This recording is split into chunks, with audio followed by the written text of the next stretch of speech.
Okay, magandang umaga po sa ating lahat. Let's all stand po bilang paggalang sa pagbasa ng salita ng Panginoon.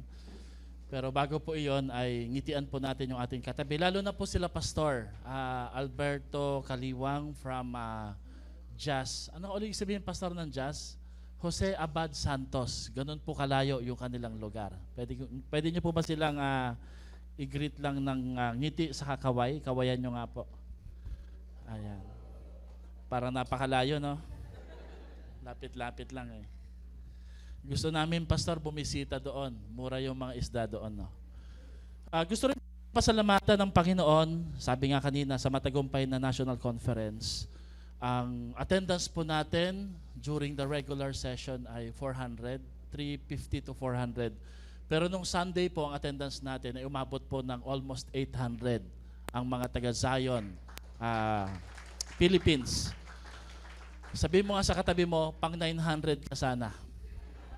Kaso hindi ka pumunta. Okay? We always encourage everyone to participate yung mga gawain na gano'n. No? Although mahirap, sakripisyo, yung iba ho nating members nagdala pa ng mga anak, bagong silang. Pero it's our way of pagpapakita ng pagkakaisa na sinasabi natin, Lord, hindi lang kami local church dito sa Bulacan, kami rin po'y kabilang sa isang universal church, no, yung ating pong denomination ng Zion Christian Community Church. No? And ano nga ulit yung paalala nung Sunday, no? Yung mga offering ay mapupunta sa National Conference. Kung gusto nyo pa hong tumulong, napakalaking bagay po yan. Pero yung tithes po last Sunday sa church po dapat natin mapupunta. Dahil sa July ay meron tayong anniversary. At ang ating speaker ay si Bishop John Overluklukan.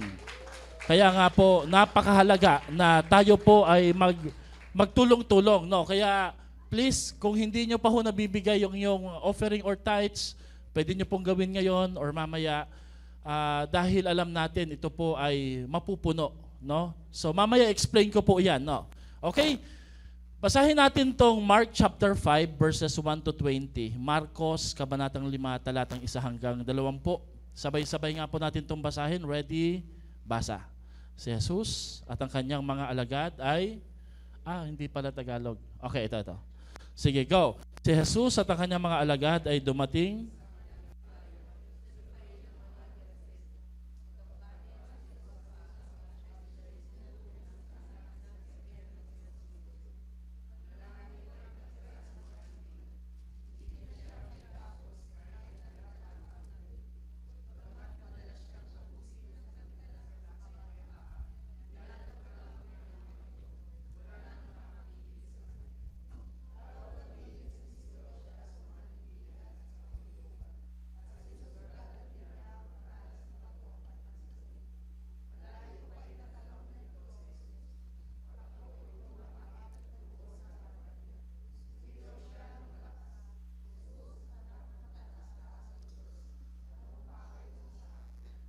Ipangako mo sa ngalan ng Diyos na hindi mo ako pahihirapan. Verse 8. Sinabi niya ito sapagkat masamang spirito lumabas ka sa taong ito. Tinanong siya ni Jesus, ano ang pangalan mo? Batalyon. Sabagat marami kami, tugon niya. At nakiusap siya kay Jesus na huwag silang palalayasin sa lugar na iyon.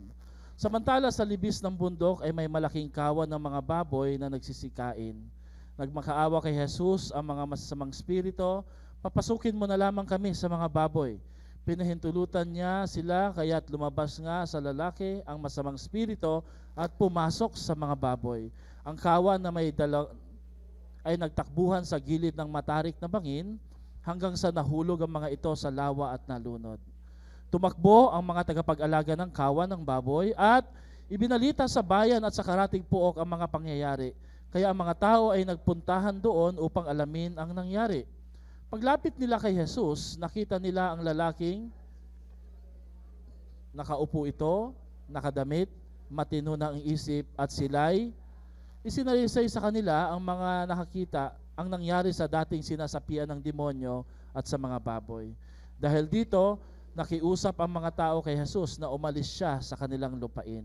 Nang pasakay na si Jesus sa bangka, nakiusap ang dating sinasapian ng mga demonyo na siya'y isama niya ngunit hindi pumayag si Jesus. Sa halip ay sinabi niya sa lalaki, umuwi ka na, sabihin mo sa iyong kamag-anak ang lahat ng ginawa sa iyo ng Panginoon, kung paano siya nahabag sa iyo. Umalis ang lalaki, ipinamalita sa buong Decapolis ang ginawa sa kanya ni Jesus at namangha ang lahat ng. Pwede po ba natin iunat yung kamay natin sa kaliwat kanan? Panginoon, pagpalain niyo po ang katabi ko sa kaliwat kanan, sa likuran at sa unahan. Ano man ang kanyang pinagdadaanan, maranasan po nawa niya ang kapahingahan, kalakasan, kapayapaan, kagalingan na nagmumula sa aming Panginoon. Ang kasiglahan sa aming pananampalataya, yung passion to obey, to serve you, to honor you, to worship you. We pray that you will help us recover. At dalangin ko rin po, Panginoon, ngayong umaga na ito, na sa pangaral ng iyong salita, ay kami po ay hindi lamang makikinig, kundi bibigyan niyo kami, Lord, ng pagkakataon at kalakasang maisabuhay at maisagawa anumang pahangaral na maririnig namin mula sa inyong mabuting balita. Salamat po dahil kayo ang aming Diyos, kayo ang aming Panginoon, nararapat lamang na kayo aming paglingkuran at parangalan sa aming mga buhay. At salamat din po sa napakaraming biyayang natanggap namin sa mga nagdaang araw. Salamat sa kalakasan. Kami naririto, nakatatayo dahil lamang sa inyong biyaya at habag, kaya lubos kami nagpapasalamat sa inyo. In Jesus' name we pray. Lahat ay magsabi ng malakas na Amen. Makakaupo na po tayo. Ang series po natin para sa buwan ng June ay very obvious. Together, let us declare and display Christ. Sabay-sabay nga po natin yan. Ready, go. Together, let us declare and display Christ. No? Sama-sama nating ipahayag at ipakita si Kristo sa ating mga buhay. You know, ang pinaka-the best declaration ng gospel ay yung makita talaga si Jesus sa buhay po natin. Sabi nga po, di po ba, ang buhay na binago ay nagbabago din ng buhay sa ibang mga tao na hindi pa nakakilala sa ating Panginoon. Of course, ang tema na iyan, yan po yung tema, hindi lamang po ng National Conference, yan po ay tema ng Luzon Movement, isang evangelical gathering na sama-sama sa buong mundo na ginanap po sa Korea. Ito po ay isang panawagan na nangangailangan na po talaga na ideklara at i-display natin si Kristo bilang mga asin at ilaw sa sanlibutan. At ang talata po natin syempre dyan ay Philippians chapter 2 verse 14 to 17. Pero ngayong umaga bilang pasimula, dahil naghahanda po tayo sa ating church anniversary. Pag ilang anniversary na po ito ng simbahan? 14 years anniversary. Sige nga po, pakitanong ngayong katabi mo, sabi mo sa kanya, ilang taon ka na sa church? Ready, go. Ilang taon ka na sa church? Hindi yung ilang taon ka ng ganyan, ha? Hindi po, ha? Ilang taon ka na sa church? Nako, sino ho dito nakaabot po ng pang first year anniversary ng simbahan? Second year. Okay, si Jael, sabi ni Jael, opo, kasi nandun na ho siya eh, no? Kaedad po niya yung church, no? Magpo-14 na ho siya ngayon July. Kaya kaedad po niya yung simbahan, no? Ang ating pong topic ngayong umaga na to is the power of the gospel. The power of the gospel. Ang kapangyarihan po ng mabuting balita. Alam niyo po ba na wala ho tayo lahat dito ngayon kung hindi po dahil sa mabuting balita. Kung hindi po dahil may nag-share ng gospel sa atin. Amen po ba doon? Sige nga po, palakpakan mo nga yung nag-invite sa'yo. Sino dito, naalala mo pa yung napakakulit? Makikilakas nga lang yung microphone ko, no? Sino dito naalala mo pa yung napakakulit, lagi kang binibisita, chinachat, sinusundan? Meron ka ba dito Christian stalker, yung talagang ini-stalk ka lagi, no? Hanggang wala ka na lang choice kundi, sige na nga, sasama na ako, no? Sige, pakita natin, no? Sa July 14, ang ating anniversary ay magaganap po sa Waterwood Pavilion. So, hindi naman po required, pero hinihiling ko lang po, sana po, best Sunday dress po ang susuot nyo po dyan. Yung sabi mo nga sa katabi mo, yung pangmalakasan. Pangmalakasan po isuot mo dyan, ha. Yung pang disco, wag na muna yan, no. Yung pang mall, wag na muna. Pero pag anniversary po, pangmalakasan po talaga, no. Sabi nga, dress to kill, no. Okay? At ang gagawin po natin dyan, hilingin natin si Bishop John Overluklukan, siya po yung magbe-message. Actually po, napaka-hectic ng schedule na, pero talagang napakabuti ni Lord. Binigyan tayo ng slot. Sabi niya, mabuti na lang, nag-chat ka na maaga. Kasi kung hindi, ay, ando na ho siya sa ibang bansa, sa Singapore, sa Palawan, mabuti na lang, nakasingit tayo. Sabi ko, Bishop John Over, paalala ko lang po sa inyo, hindi ho kami malaking simbahan ha. Baka po, iniisip nyo po kasi laki po nung conference. Sabi niya, walang problema, basta available ako kahit anuman po ang ipagawa nyo sa akin, pupunta daw siya. Sino dito naniniwala na magiging pagpapala si Lord sa pamilya at mga kaibigan mo, si Bishop Jonover Luklukan? Amen? Now, yung iba sa inyo dito, pangalawa nang narinig yung kanyang testimony. Okay lang po yon kasi hindi naman ikaw ang makikinig yung bisita mo ang makikinig. Amen?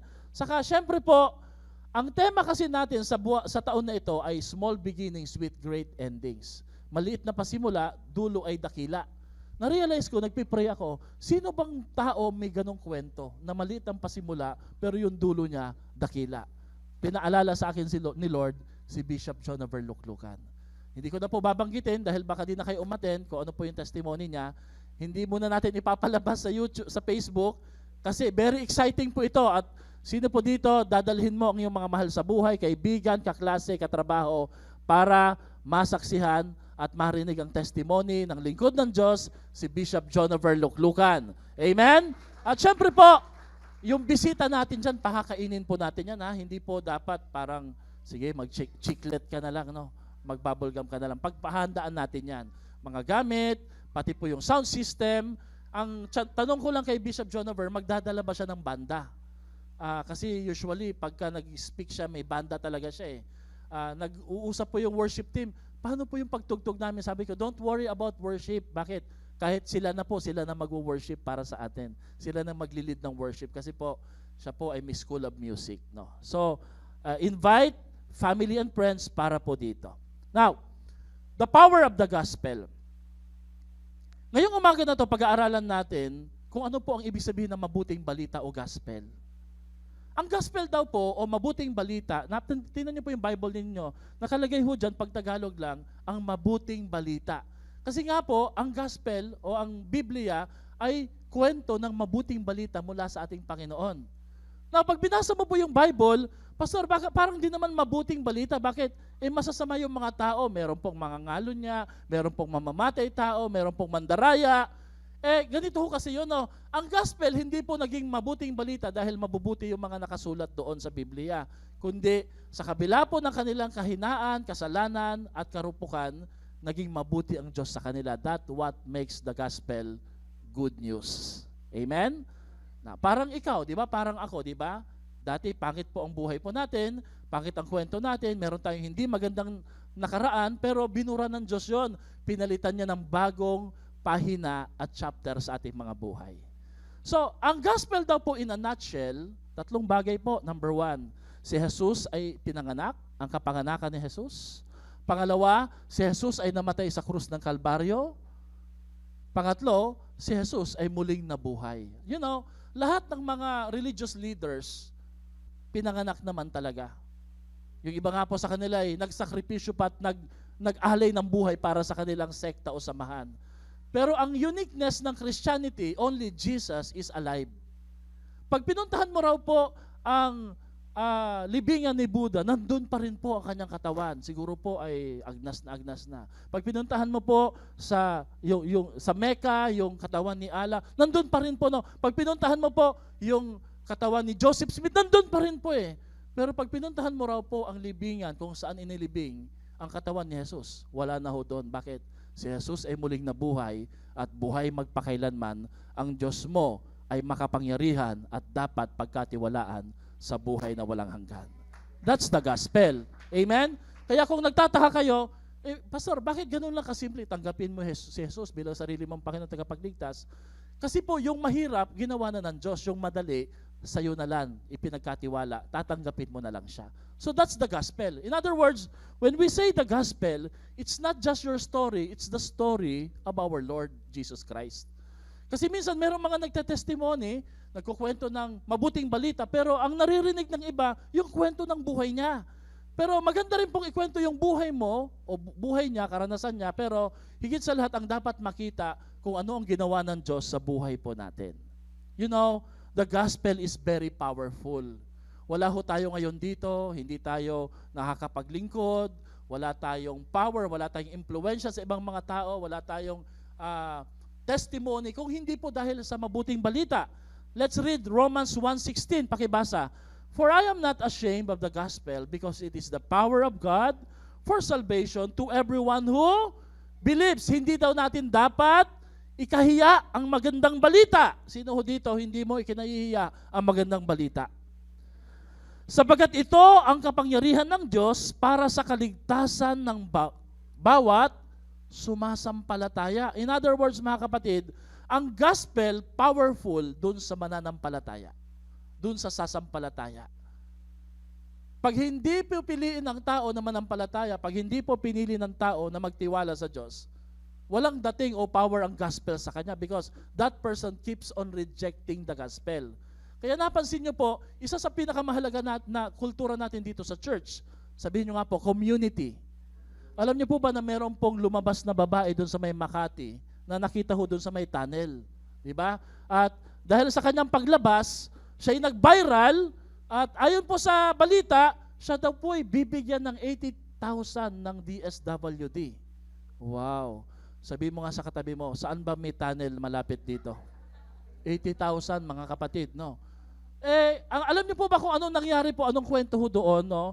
Hindi ho natin dapat i-judge. Ito ho yung mga tao na natanggalan ng trabaho sa Makati. Very progressive po yung lugar na yon, very mayaman, welcome po. Pero sa kabila ho nun, sila po ay napag-iwanan ng teknolohiya at ng progress. Kaya alam niyo kung ginawa nila, pinili ho nilang tumira sa tunnel, sa sewage, sa sewer. Yung pong nilusutan ng babaeng iyon, kaya ho siya lumusot, kasi mischedule ho sila ng mga feeding program ng ilang mga simbahan. Kaya nagmamadali na po siya. Sabi nila, kala namin si Sadako, no? Si Sadako sa TV lumalabas, no? Pero pag tinignan daw po sa baba, yung nagkumuha ng picture, ayon sa kanya, it's not a story of drugs, it's not a story of pornography or prostitution, it's a story of community in suffering. Grabe, no? Kung hindi po pala napicturan pa, hindi po makikita ng gobyerno, hindi lang ng Makati, pati ng buong Pilipinas, na meron palang sobrang hirap na pati po sa ilalim po ng tunnel, doon na ho sila, nakabuo na sila ng komunidad, nakabuo na sila ng tahanan, at doon na ho sila tumatambay. At kuminsan po, no, hindi po malayo na ganun din po yung kwento po natin, pero mabuti na lang, merong tao na nagmalasakit, nagbahagi ng mabuting balita sa atin, hinango tayo ng Diyos mula sa kadiliman, mula sa yurak po ng karumihan, ng kasalanan, at higit sa lahat tayo po ay ginabayan at pinagpala ng Diyos at naririto na po tayo, buhay na patotoo na mabuti po ang ating Panginoon sa ating mga buhay. Amen po ba doon? So hindi po natin dapat ikahiya ang mabuting balita. Sa Mark chapter 5, ito na po. Ang kwento ho dito, ito ho yung way ko ng pagpipreach, no? Introduction muna, babasa tayo ng verses. I-relate natin sa isang kwento yung topic natin para po madali nyo masundan. No? Ang topic natin, declare and display Christ. How can we declare and display Christ? Paano natin maipapahayag at maipapakita si Kristo sa buhay po natin? Siguro po ganito muna una nating isettle. Ano ba ang naging epekto muna sa iyo yung gospel? Alam niyo kung bakit?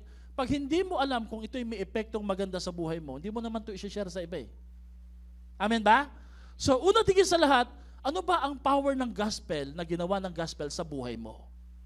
Na kaya ka nandito ngayon. Yun muna ang pag-aaralan natin.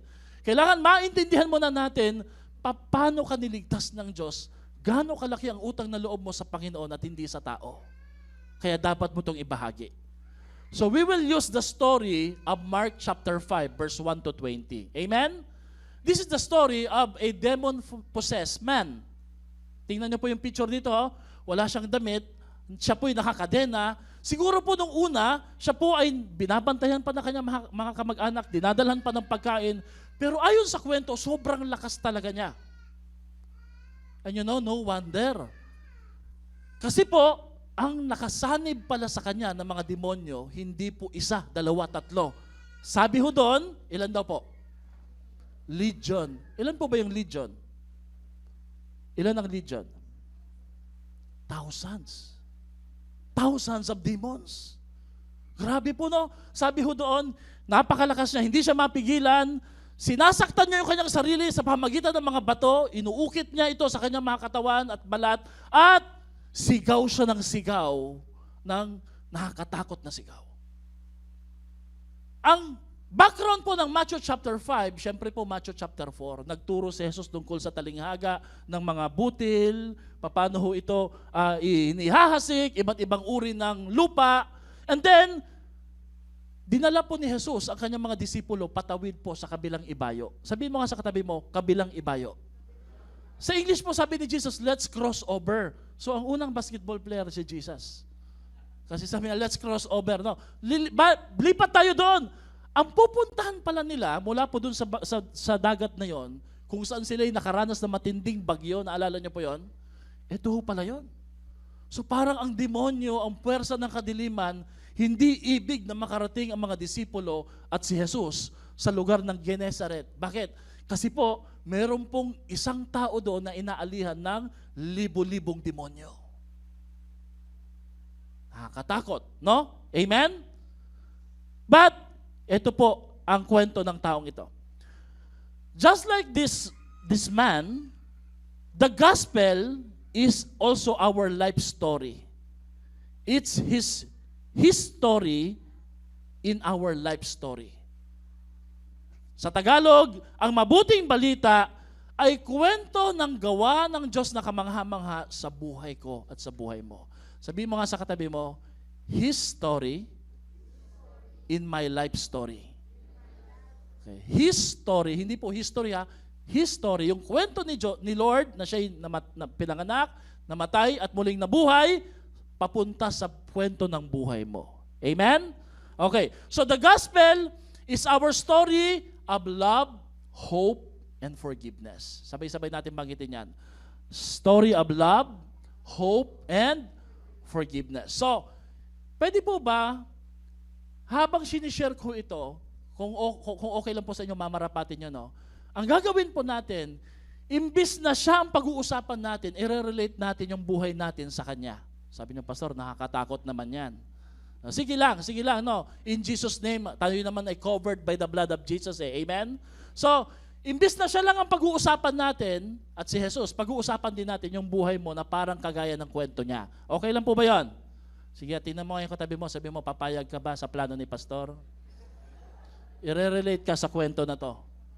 Kasi ganun dapat ang pagbasa ng Bible. Hindi tayo nagbabasa para mag-isip, bagay sa kanya to ah. Siya dapat nakakabasa na ito eh. Hindi po. Pag nagbabasa tayo ng Bible, lagi nating nakikita ang salamin na sumasalamin ng pagkatao natin sa binabasa natin. Amen po ba? Sige po, pumalakpak nga po yung papayag. Okay, so, 4 po na bahagi ng kwento ng lalaki nito. Number 1, sabi niya at sabi natin, I was once a madman. Ako ay dating, sorry sa word na to ha, sira ang ulo, sira ang buhay.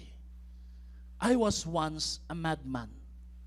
Siguro po habang binabasa niyan, Pastor, di naman ako papayag niyan. Katino-tino ng buhay ko dati.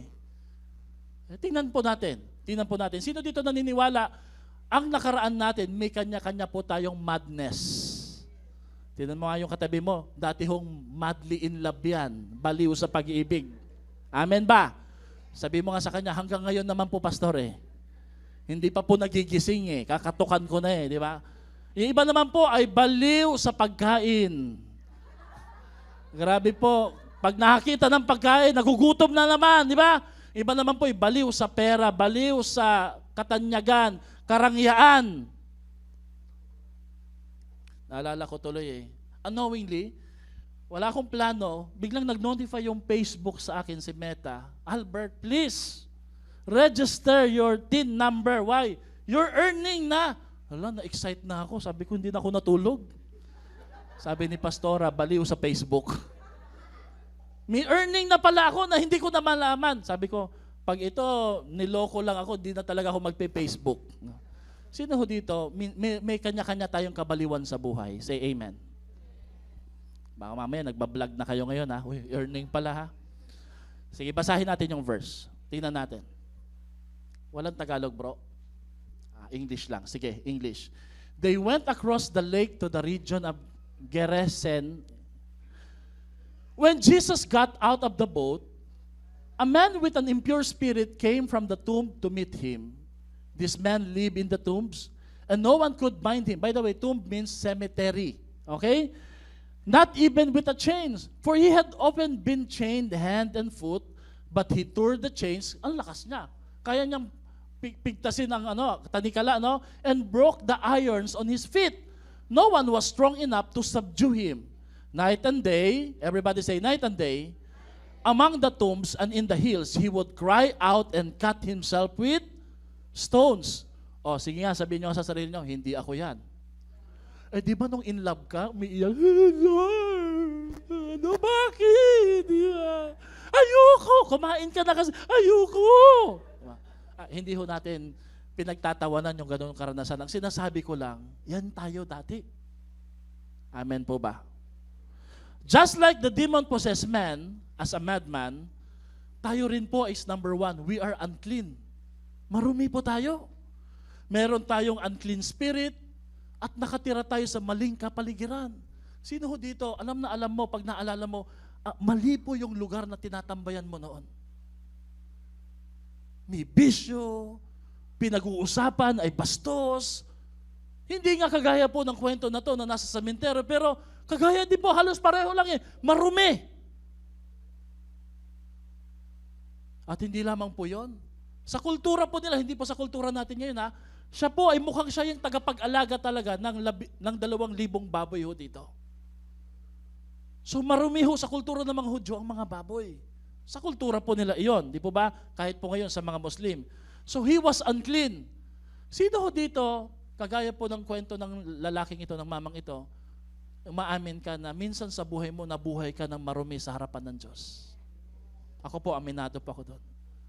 Maruming babasahin, maruming panoorin, maruming kasama, maruming inumin, maruming kaisipan. Ang na-realize ko po, kapag ang buhay mo ay nasa marumi, nag-a-attract ka ng maraming karumihan. Napansin niyo po yon? Pag ang buhay mo ay nasa marumi, nag-a-attract ka ng sobrang dami pang marurumi. Number 2, bilisan natin. He was untamable. Hindi siya makontrol. Pastor, hindi po ako yan Sabi ng nanay mo, huwag kang lalabas Ayun, tumalon ka sa bintana. Sinabi ng huwag gastahin. Last na po ito, last na. Sinabi ng huwag mong gawin yan, huwag mong gawin yung desisyon na yan, mapapahama ka. You're so untamable like me, like this man. Pag sinabing untamable, di ka makontrol. Hindi ka mapigilan. Ang dami nang pumipigil sa'yo. Hindi dahil sa gusto mong gawin ang masamang iyon, kundi meron pong nag-i-impluwensya sa'yo na masasamang espiritu. Sabi ni Lord, mag-church ka, magbasa ka ng Bible, pero kabaliktaran ang ginagawa natin. So just like this man, we were once a madman. Amen?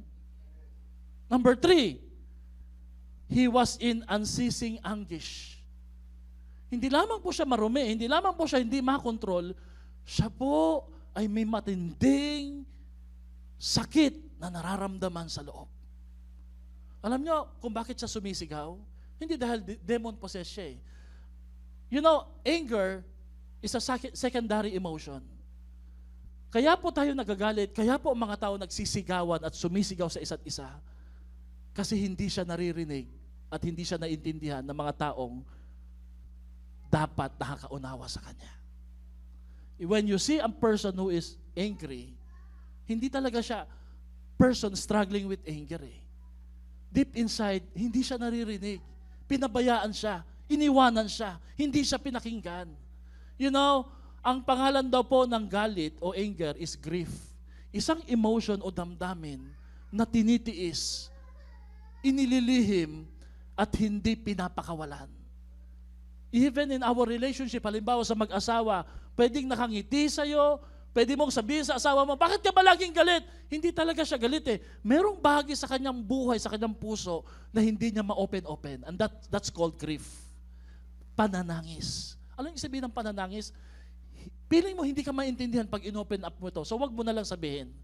Kaya yung emotion mo, nilalabas niya sa paraan po ng galit. Pagdadabog, pagwawala.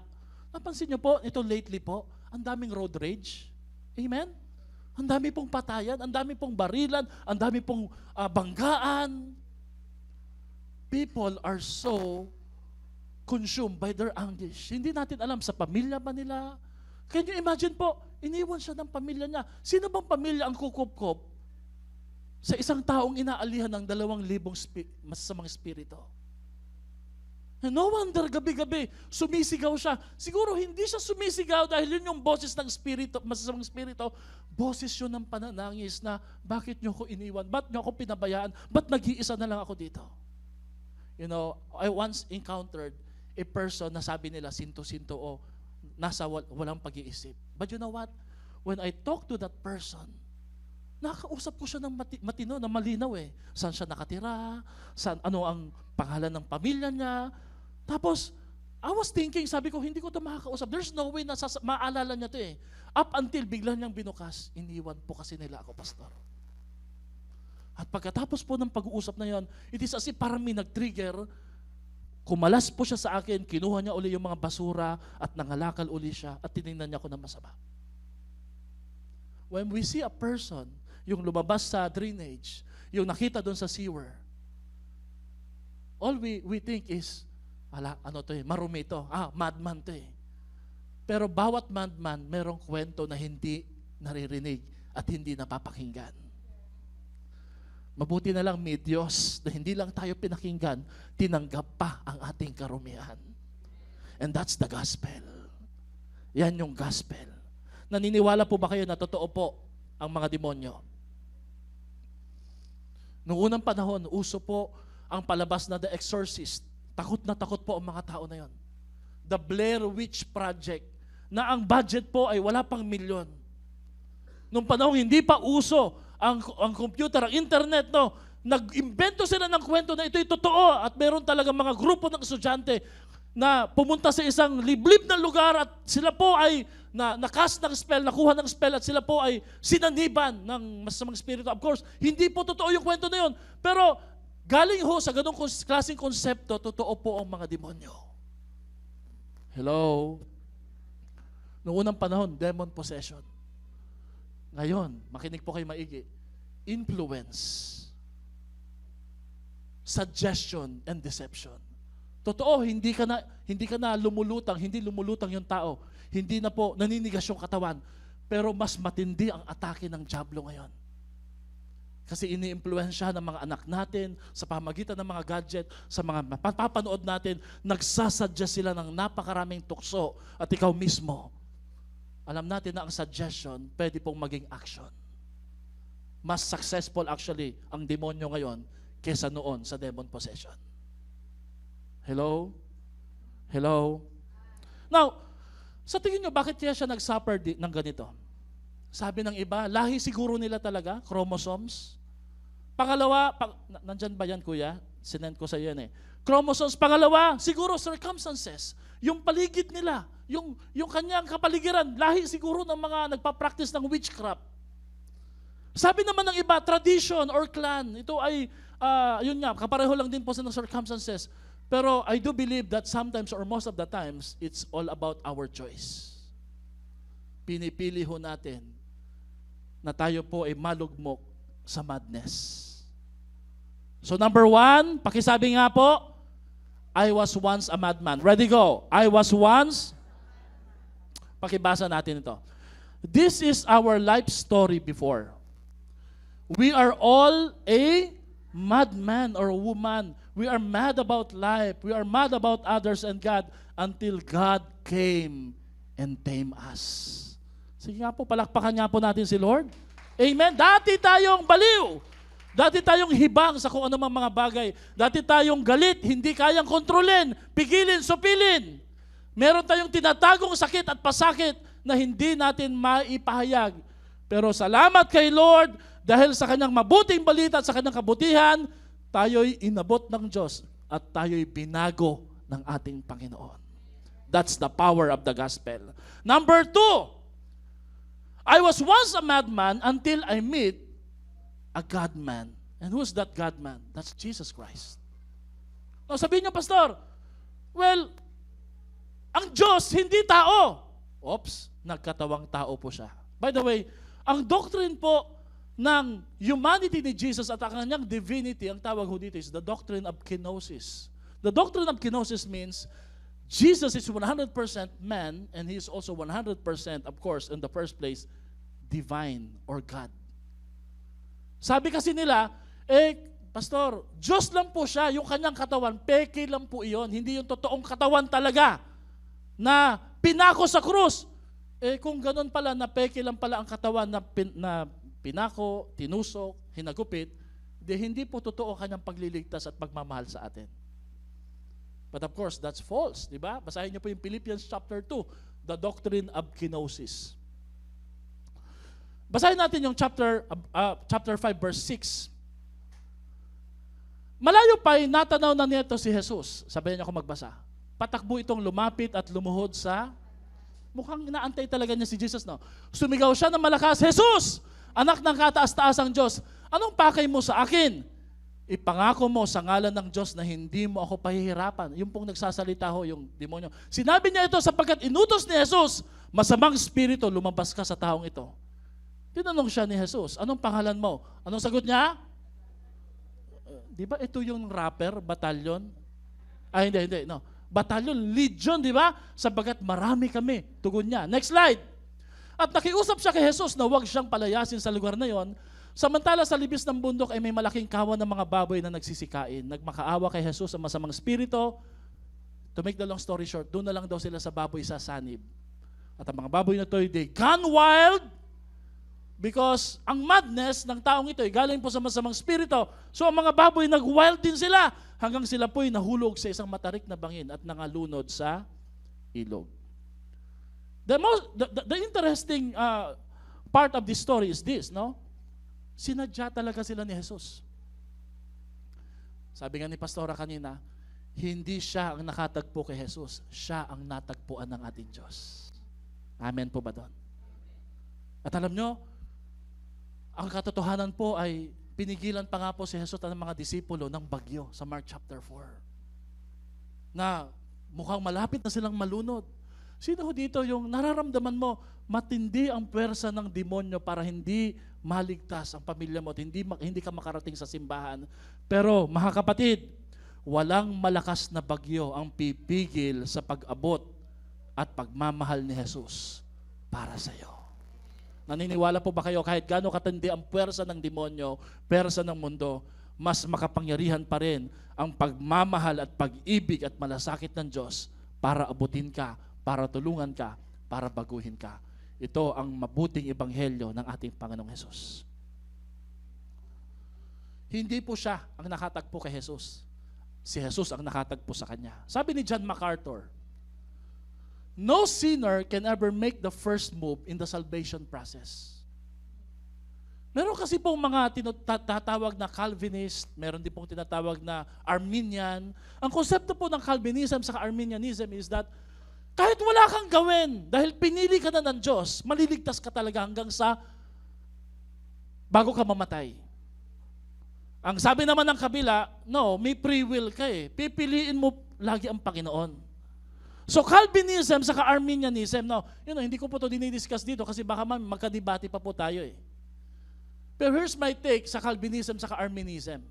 Pinili ba talaga tayo ng Diyos? O tayong pumipili sa Diyos? Here's my take. No.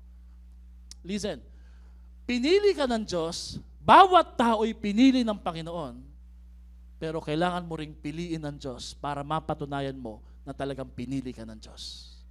Medyo magulo, no? Lahat tayo dito pinili ng Panginoon. Pero walang magagawa ang Diyos kung hindi mo siya pipiliin. Amen? Kailangan mo siyang piliin para mapatunayan mo na ikay talaga'y pinili ng ating Panginoon. Okay? Pero ayon kay John MacArthur, hindi tayo ang pumili talaga kay Lord. Ang Diyos ang nag-initiate. Siya ang nagbubukas ng pagkakataon. At ang Diyos Ama ang naglalapit sa atin papunta kay Lord. So that time na sinabi mo, nagdesisyon kasi ako eh, umattend kasi ako ng church eh, nag-isip kasi ako eh, ano ba ang purpose ng buhay eh? Hindi ikaw yon. Yung impression na yon, yung conviction na yon, that's the Father. Ang Diyos Ama, ang nagdala sa iyong kapighatian, kalungkutan, kahirapan, para iudyukan ka na lumapit ka sa ating Panginoon. Yun po ang ibig sabihin ni John MacArthur. At alam niyo po, well, partly, may bahagi din po ang lalaki na ito. Kaya nga po, ang issue po ng Calvinism sa Arminianism, very debatable. Bakit? Kung lahat pinili at hindi na magdidesisyon, paano malalaman kung siya'y pinili kung hindi mo siya babahagian ng mabuting balita? Amen? Ay, lahat naman pala pinili, kahit di mo na sharean. Wag mo na lang sharean. And how would you know kung siya po'y pinili ni Lord kung hindi niya maririnig ang mabuting balita? Kailangan niya munang marinig. Because some people, kahit sa kabila na marami na silang naririnig, they keep on rejecting. Then, they've made a decision sa buhay nila that they refuse the will of God sa buhay nila. Ang lalaking ito, may choice din po siyang ginawa.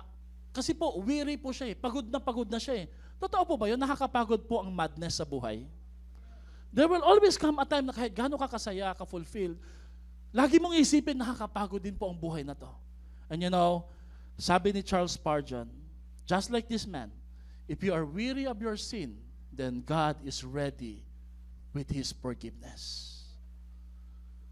Bakit inaalaw ng Diyos ang anak mo sa isang kasalanan kahit sa kabila ng iyong pananalangin? Bakit ang prodigal son, pwede naman siyang hanapin, paluin, idrag o hatakin pabalik sa tahanan? Hindi po ginawa ng Diyos Ama. You know what? Because God loves us, He will set you free even in your choice of sin. Pero sabi ni Lord, pag pagod ka na, nandito lang ako.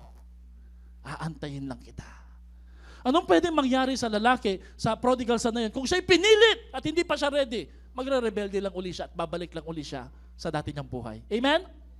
You know, listen, sino dito nag-struggle ka ng konsepto ng prodigal? Prodigal son, prodigal daughter, prodigal father, prodigal husband, prodigal wife. Don't worry. Ang parusa po ng pagpapasaway ay hindi magmumula sa Diyos. Ang parusa ng pagpapasaway ay yung kasalanan mismong magpaparusa sa kanila. Sin is more than enough to bring a lot of consequences sa mga choices na pinili nila. Nakita niyo po yung prodigal son? Naghirap na wala ng pagkain, kumakain na lang sa pagkain ng baboy. Wala po yung kamay ng ama nun.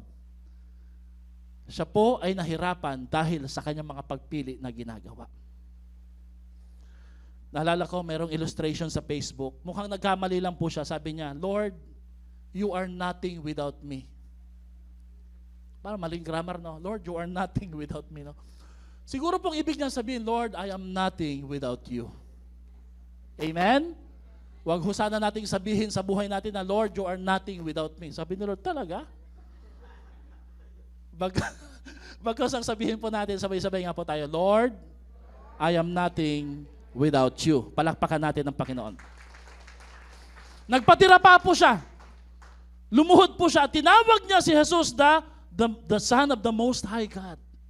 The Son of the Most High God. Sabi po sa Psalms 47 verse 2, para niyang kinilala ang pagka-Diyos ni Kristo laban sa mga rival gods o mga Diyos-Diyosan. Sabi dito, for the Lord, the Most High God is to be feared, a great King over all the earth. Sa Tagalog, ang Diyos na si Yahweh kataas-taasan ay dakilang haring dapat igalang. Siya'y naghahari sa sangkatauhan. Alam niyo po ba, demonyo nga po kinikilala ang pagka-Diyos ni Kristo. Ano pa kaya ang tao?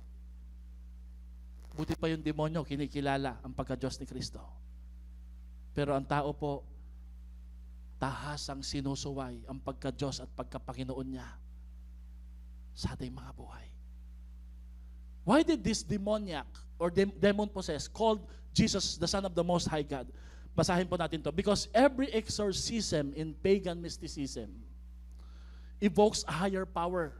Nandyan ba yan? Every exorcism in pagan mysticism evokes a higher power. Alam niyo po, kung ikay nagpa-albularyo na, pwede ba nating ilagay yan, bro? O nagpatawas. Sino ho dito nagpatawas na? Huwag magtataas ng kamay. Kung hindi pa ho.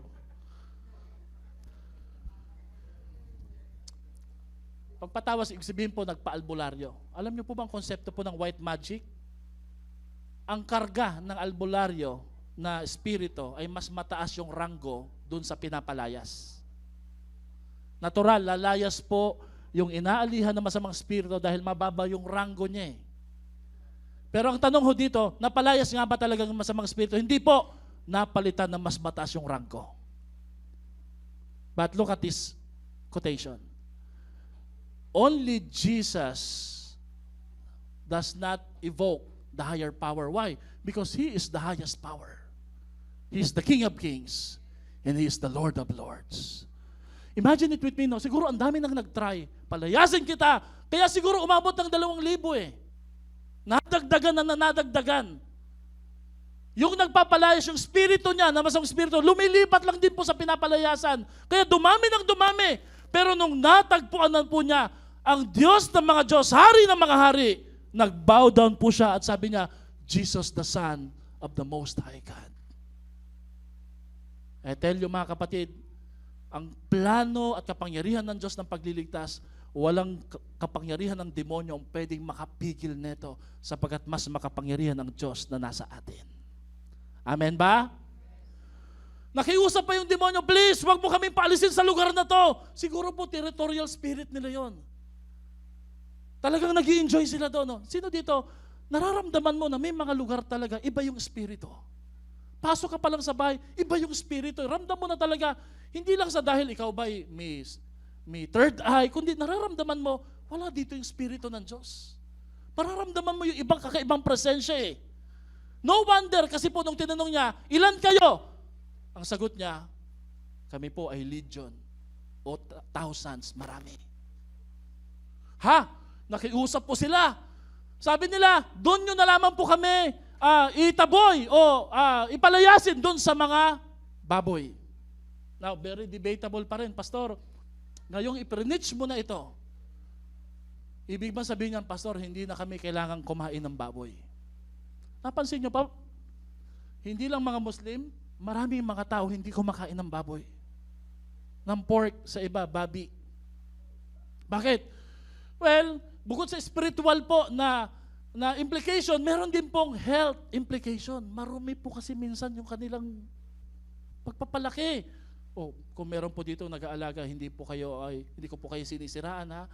Kung natural naman, okay po yun eh. Health issues minsan eh. Amen po ba doon?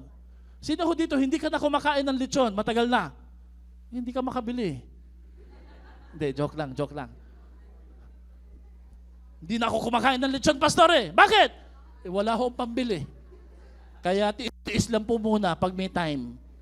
Kaya pala, hindi pala health problems, financial issue pala. Well, bakit po pinili at hinayaan ng Panginoon, pinahintulutan ni Lord na sa baboy po umanib ang mga samang spirito? Number 1, una, ito ay isang picture kung paano po magpalayas ang Diyos at magbigay ng kalayaan sa isang inaalihan ng masamang spirito. Pangalawa, ipinakita ho dito, nung namatay yung mga baboy, ang destructive consequences ng pananatili sa kasalanan. Nangalunod po yung mga baboy eh. Namatay sila. Pangatlo, ito ho ay isang foreshadowing or future expression, ganito ko papatayin, tatalunin ang kaaway, si Satanas. Palalayasin ko siya, itatapon ko siya sa pinaka mailalim na hukay. Pero yung pang-apat po ang pinakagusto ko. Kaya ho sa baboy ipinakita dahil ipinakita ni Jesus dito yung halaga ng isang kaluluwa para lang maligtas. Did you know, kinumpute ko po, 2,000, pagpalagay na lang natin, tig 8,000 kada isang baboy. 2,000 times 8,000, magkano? 16 million. That day, that night, gumastos si Jesus ng 16 million para sa isang kaluluwa, para sa isang kagaya mo at kagaya ko. Binayaran niya ng mahal na bayad sa pamamagitan ng kanyang banal na dugo sa krus ng Kalbaryo. Kapatid, ganyan ka kahalaga at kamahal ng ating Panginoong Jesus. Hallelujah! Amen? Tingnan mo nga yung katabi mo, sabi mo sa kanya, 16 million pala halaga mo. Katumbas mo 2,000 baboy. Amen? All the worth in the world is not worth the price of a human soul. Walang papantay sa halaga. Iniwan ni Jesus ang karangyaan ng langit, bumaba siya sa karukaan para abutin ka, para mahalin ka. That's the gospel. Ganon din ang gagawin mo. Iiwanan mo yung comfort mo kasi gagayahin mo yung ginawa ni Jesus. Naniniwala po ba kayo na pag Kristiyano ka at ikaw ay niligtas ng mabuting balita ni Jesus, dapat handa ka rin magsakripisyo para sa iba? Amen? Kasi ganun ang pagliligtas sa ng Diyos. You have no idea what Jesus paid and had gone through just to save and deliver you from the bondage of sin, darkness, and satanic forces. Grabe, no? Ang tindi. Pangatlo, I was once a madman, I met a God-man, then I became a new man. Hallelujah. Siya'y binago ng Diyos. Tumakbo ang tagapag-alaga ng kawan ng baboy, ibinalita sa bayan at sa karating pook ang mga pangyayari. Gusto ko po yung verse dito eh. Paglapit nila kay Jesus, nakita nila ang lalaking dating sinasapian ng mga demonyo. Ano po nangyari sa kanya? Nakaupo, nakadamit, matino ang isip, a complete opposite ng picture niya kanina. Tingnan mo ngayong katabi mo kung matino na ho siya ngayon, kumpara ho dati. Nakaupo, nakadamit. Pastor, parang lalong naging worse po yata. Amen po, di po ba? Because the gospel should be very visible. Hindi po pwedeng na-save ka sa salita, sa boses, at sa religion, sasabihin mo, I'm now a Christian. Look at the picture. Ang natamaan ng gospel, may pagbabago na klaro. Sabihin mo nga po, matino, nakaupo, at nakadamit. Kaya pag tambay-tambay ka, tapos pag ganun ka lang ng damit, tapos pahingi-hingi ng barya, parang hindi pa yata. Hindi pa ito na-deliver eh, di ba? Amen? Sabi mo nga sa katabi mo, in Jesus' name. Grabe. He was on the right mind. He was made whole by Jesus, free from bondage. He got back to his family. Nakabalik siya sa kanyang pamilya. Hallelujah. Meron siyang peace, kapayapaan. He was freed from anxiety. In Jesus' name, yung nakakaranas ng anxiety, depression dito, palalayain ka ng kapangyarihan ng gospel ni Lord. And he was made right with God, and he is now serving God. Amen? Yan yung totoo na purpose at reason ng gospel. Kung sasabihin mo ngayon, I know Jesus, the question is, would people find enough evidence to say you were truly a new man? Para yata, Pastor, grumapi pa. Huwag naman po sanang masabi sa atin yan. Sino dito naniniwala makapangyarihan ng gospel? The moment Jesus has touched your life, you will never be the same again. You will become a changed person. Alam niyo po, pinaka matinding magsasabi na nagbago ka, hindi naman yung kapitbahay mo eh, yung pamilya mo, yung anak mo, yung asawa mo. Amen?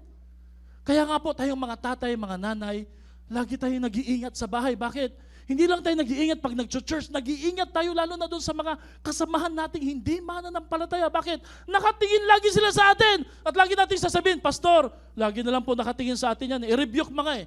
Natural. Sino naman ang gusto mong tingnan nila? Ang mas masama, ang titingnan nila yung modelong gusto nilang gayahin at makita sa kanilang mga sarili. Sino ho dito, misis ka, pigil na pigil ka, di ba? Gusto mo na magalit, pero in Jesus' name. Gusto mo nang kurutin, di ba? In Jesus' name. Sino dito, mister ka, di ba? Gusto mo nang manapak, pero in Jesus' name. Sino dito, anak ka, di ba? Inuutusan ka, imbis na magdabog, napapasayaw ka na lang, di ba? Praise the Lord. 2 Corinthians 5:17.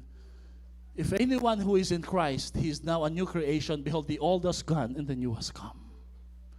The gospel will produce newness in our life. Newness. Sa Tagalog, kaya't kung nakipag-isa na kay Kristo ang isang tao, isa na siyang bagong nilalang, wala na ang dati niyang pagkatao sa halip, ito'y napalitan na ng bago. Notice niyo po yung change niya. Nagbago ang kanyang pananamit. Nagbago ang kanyang behavior. Nagbago ang kanyang pagsasalita. Hindi lang po yun. Nagbago yung kanyang priority. Alam niyo, nakiusap siya kay Jesus. Sabi niya, parang awa mo na Jesus, sasama na ako sa'yo.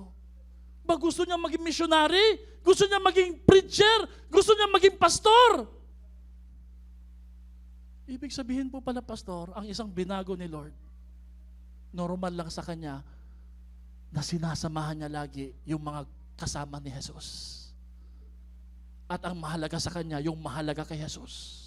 Walang nagturo sa lalaking ito, gawin mo to, mag-share ka ng gospel. Sabi niya, marapat lang na gawin ko at susunod ako sa inyo. Tingnan niyo po yung verse na to, Mark 5:18. As Jesus was getting into the boat, the man who had been demon-possessed begged to go with him. Please, isama niyo ako. Sa Tagalog, nakiusap siya na isama siya. You know, this statement that I wanted to be with Jesus is the vocabulary of discipleship. This is the vocabulary of discipleship. The words of a true disciple of Jesus na binago ng ating Panginoon at handang sumunod kay Lord anytime, anywhere, at any cost. Ang kaya lang makagawa niya ikaw, pastor, kasi pastor, okay, no. I wasn't called to follow Jesus. Every one of us here are called to follow Jesus. Huwag niyo pong isipin si pastor lang eh.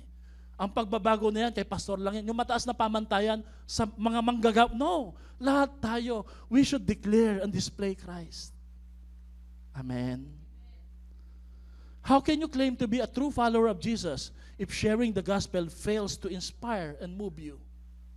Paano natin masasabing tayo totoo talaga na disipulo ni Kristo kung hindi tayo nai-inspire sa mga gawain na malapit sa puso ni Lord? Amen. Ang lagay po ba, ang sisti po ba, gusto ko lang po mag-share ng gospel lang dumami po tayo at makapag-networking ako? No.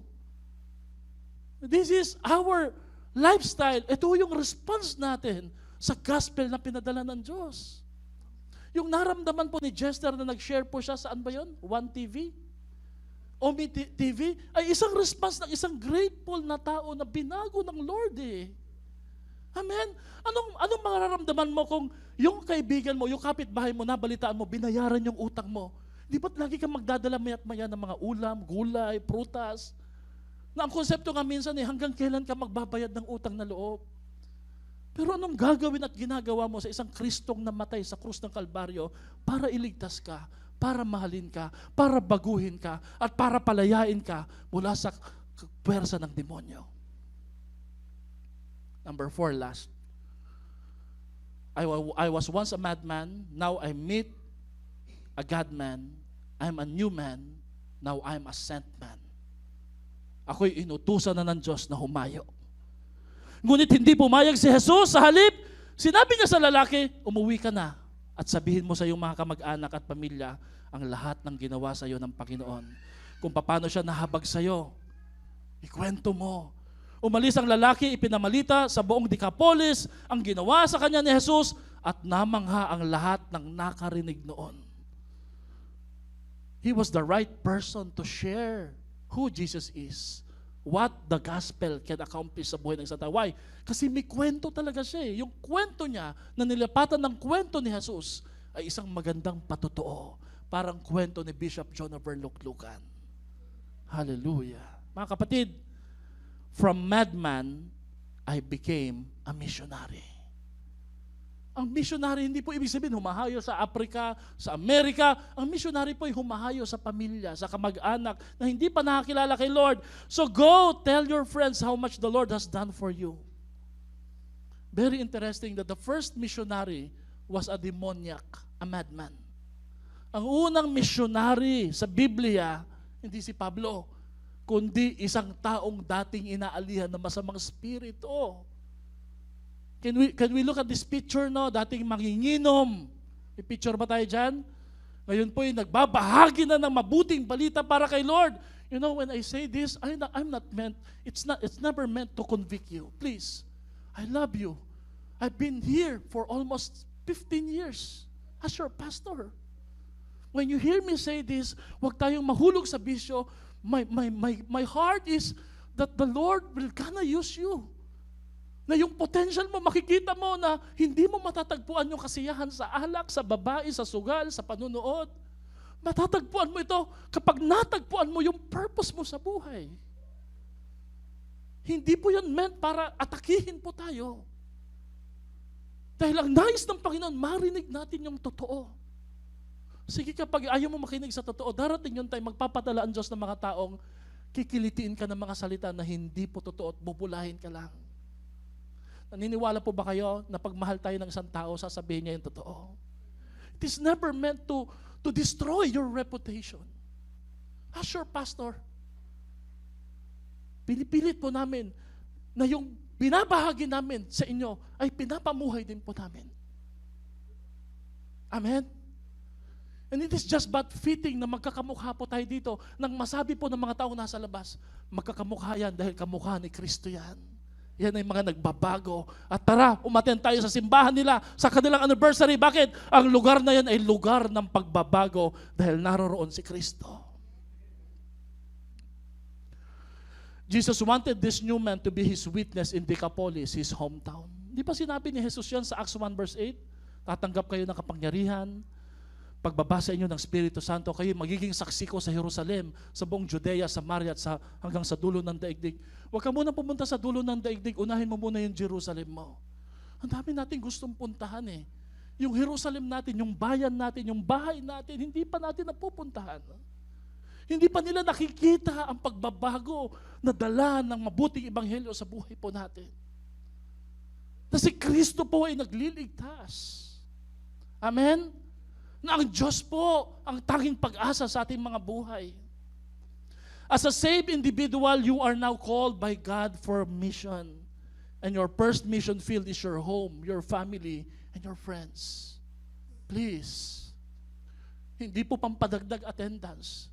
Ikatutuwa ni Pastor, pero ikatutuwa ng Diyos na makita niya sa buhay mo na ang greatest project mo sa taong ito, ang greatest achievement mo sa buhay mo ay hindi magkapera, hindi yumaman, kundi matiyak na maliligtas ang pamilya mo papalapit kay Jesus.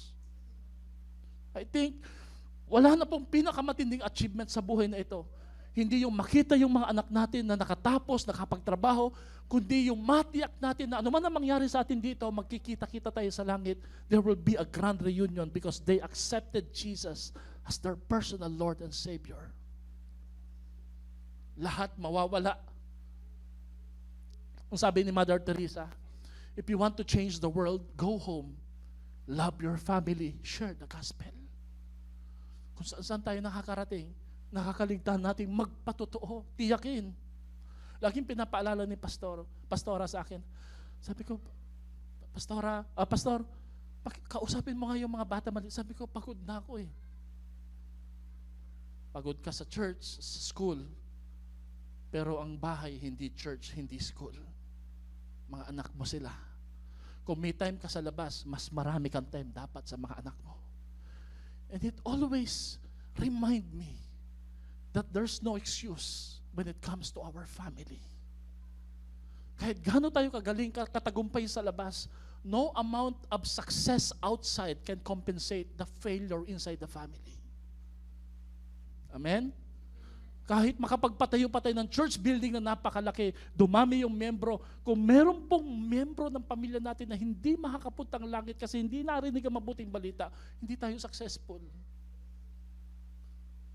Sino po dito nagpipray? No family will be left behind. We will share the gospel. Dadalhin natin sila sa ating church anniversary. Sumigaw nga po ng malakas na amen, mga kapatid. Dito pa ako magwawakas. Nakikinig pa rin po ba tayo? Pumalakpak nga po yung nakikinig po. Mahilig ako mag-observe sa verse eh. Notice yung observation po dito ha. At the cross, a divine exchange happened. Jesus traded places for us. Fast forward sa kwentong ito na siya po ay inaalihan ng masamang spirito. Nung si Jesus na pong pinapako, hindi po siya demon possessed, hindi siya demoniac, pero it is as if nagkaroon po ng pagpapalit ng buhay o katayuan o kalagayan sa kalagayan na meron po tayo at yung naalihan ng masamang spirito. Tingnan niyo po, no? Jesus was crying out with a loud voice. Andyan ba yan? Bago siya pumunta sa cross, may isang inaalihan ng masamang spirito na sigaw ng sigaw.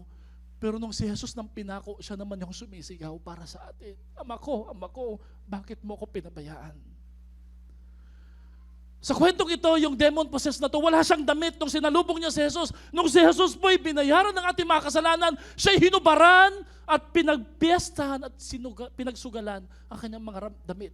Tinanggalan siya ng pananamit para sa atin. Sinusugatan po ng lalaking ito ng mga bato ang kanyang katawan, pero doon sa krus ng Kalbaryo, hinahagupit si Jesus.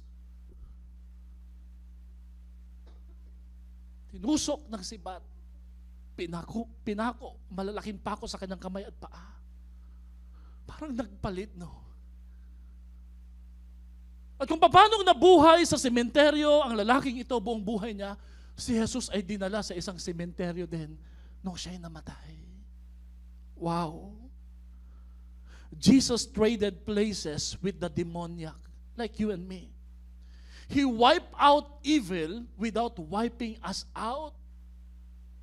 He experienced hell so that he will be assured of heaven. We will be assured of heaven. At sino po dito, nakikita mo sa sarili mo kung anong ginawa ng Diyos sa demon possessed na to, ginawa rin niya yan sa buhay mo at gagawin rin niya yan sa pamilya mo pag sila po'y tumanggap sa ating Panginoon Jesucristo bilang Panginoon tagapagligtas. You know, the reason why is that is because ang konsepto o composition po ng New Testament ay kinumpos po yan ng literature style o literary style na type or foreshadowing. Bawat kwento ay may simbolismo at bawat kwento tinatapatan mismo ng gagawin ni Jesus para sa atin.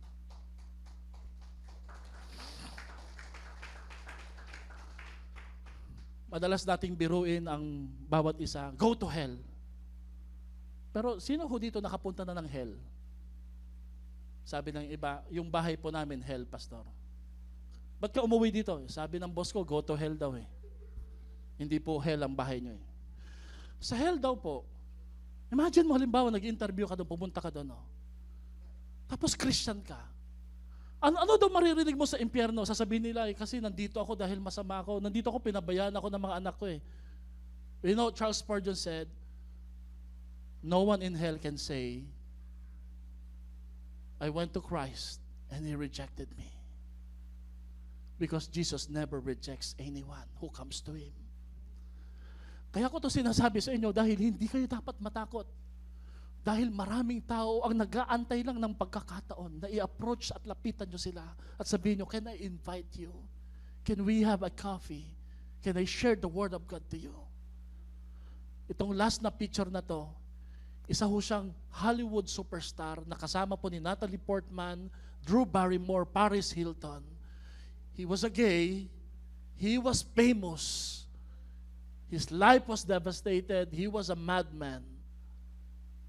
But he became a pastor. Alam niyo kung paano siya naging pastor? Nagkakapi po siya sa isang sikat na kapihan sa New York. Narinig niya sa likuran, nagba-Bible study, nag-share, nag-cell group ng mga kabataan.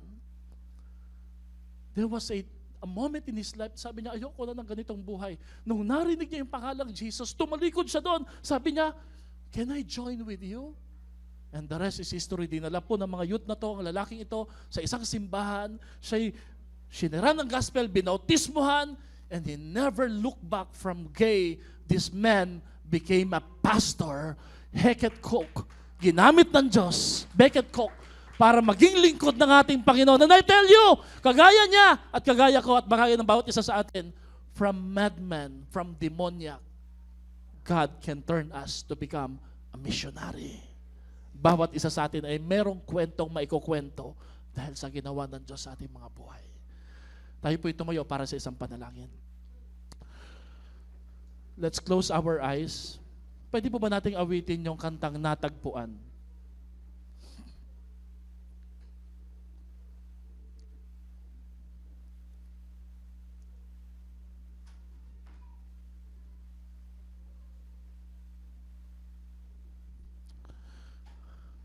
Habang tayo po ay nakatayo, a madman, nakilala natin ang God-man na si Jesus.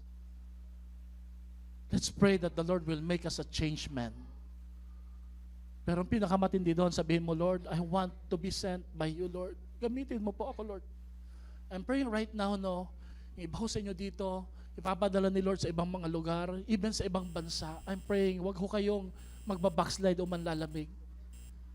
You form your small groups, you start to pray for a church.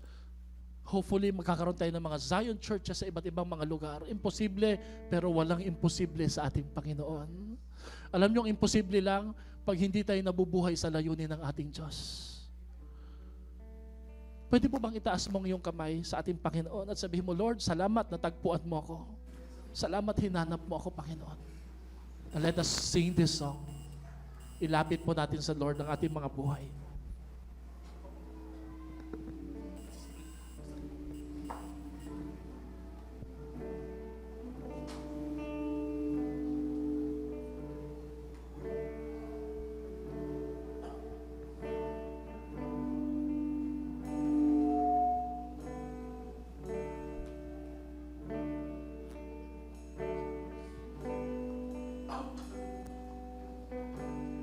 Tinig mo ay aking hanap-hanap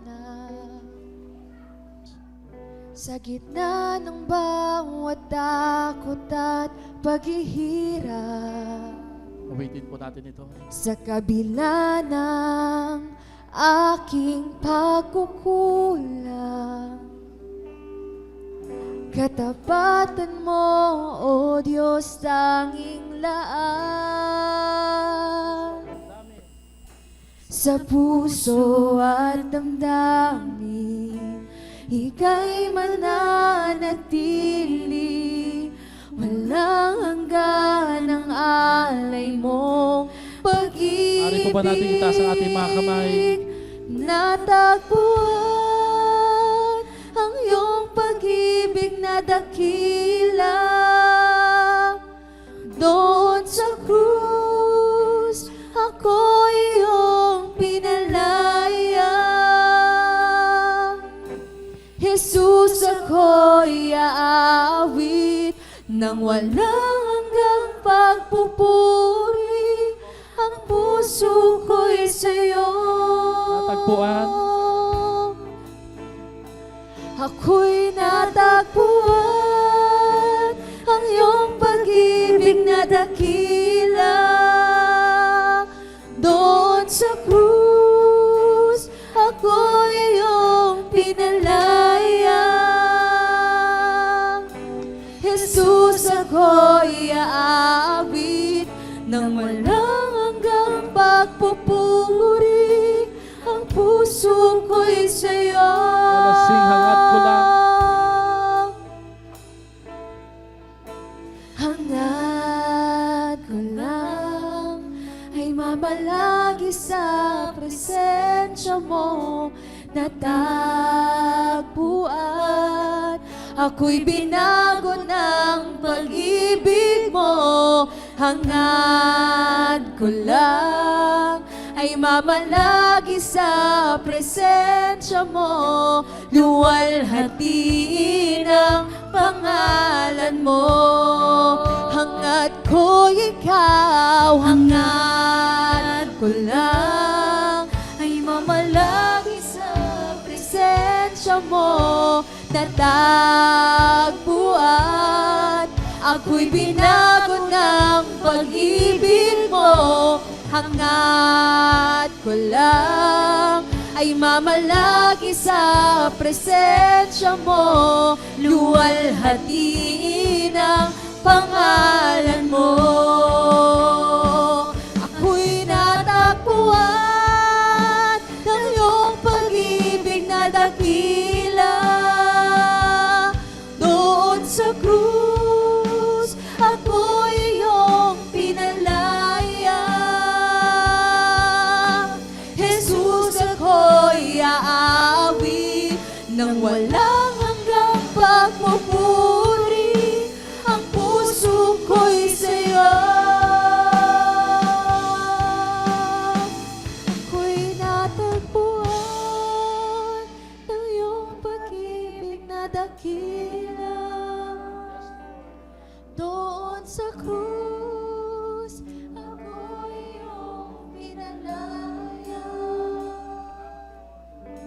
Jesus, ako'y aawit nang walang hanggang pagpupuri. Ang puso ko'y sa'yo iaalay. Amen. Let us pray. Lord, salamat po sa mga panahon na kami po ay naligaw o naliligaw. Sa mga panahon na mas pinipili namin ang aming kagustuhan, kahit ito'y patungo sa kapahamakan, ay hinanap niyo po kami, Lord. Pinagmalasakitan, minahal, at kami iyong natagpuan ng iyong dakilang pag-ibig. Panginoon, ngayong nakilala namin kayo, hindi na po namin kayo pakakawalan. Narito pong aming buhay, ibinibigay po namin sa inyo, maglilingkod, susunod, at ibabahagi ang kabutihan ng pagmamahal ng Diyos sa aming mga buhay. In Jesus' name we pray, lahat ay magsabi ng Amen. Kuhanin po natin.